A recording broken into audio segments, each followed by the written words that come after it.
বাংলাদেশের বিগত 16 বছরে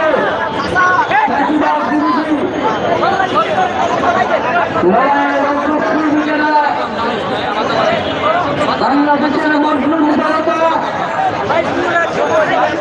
বিচারের রায় দেখেছে। বিচারের শেষ হাসিনাকে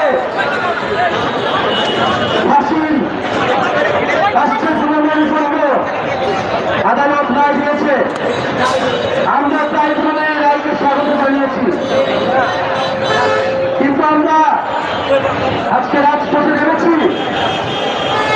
যে এই রায় যাতে অবিলম্বে অতি দ্রুততার সহিত কার্যকর করা হয়।